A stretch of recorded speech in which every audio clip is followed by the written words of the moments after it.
La réalité, c'est que le plus souvent, les empires sont nés avant les nations et non après elles. Certes, on peut trouver des régions du monde où les nationalités s'entremêlent trop pour pouvoir organiser des États. Mais partout ailleurs, les ensembles transnationaux qui ont précédé les nations ont dû leur céder la place quand les peuples, enfin, ont revendiqué leur droit à disposer d'eux-mêmes. Car il est clair, il est avéré que dans l'histoire du monde, l'émergence des nations est allée de pair avec l'émancipation des peuples. Et puis, les nations sont bien loin d'avoir été la cause principale de nos épreuves.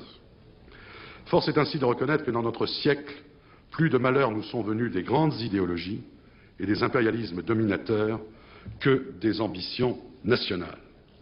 Donc finissons-en avec cette vue naïve des choses qui voudrait nous faire croire que la disparition des États-nations signifie la fin des conflits armés, qu'elle signifie la paix perpétuelle, pour reprendre cette fois la terminologie d'Emmanuel Kant, lequel ne la concevait d'ailleurs que comme une paix entre nations souveraines. Et à ceux qui entendraient dauber encore sur les passions nationales et leur opposer la sagesse millénaire des commissions et autres conclaves technocratiques et supranationaux, je voudrais rappeler quelques exemples de l'histoire récente. Il mérite qu'on s'y arrête avant de passer par pertes et profits la possibilité de conduire une politique étrangère nationale. Chacun a en mémoire l'absence radicale de la communauté de tous les événements majeurs de la fin des années 80 et du début des années 90.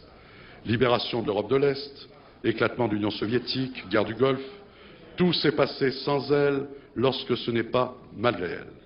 Même le conflit yougoslave, qui tant par sa situation géographique que par sa dimension semblait constituer un terrain d'exercice idéal pour la diplomatie communautaire, s'est transformé en un stand de démonstration de l'impuissance et de la désunion.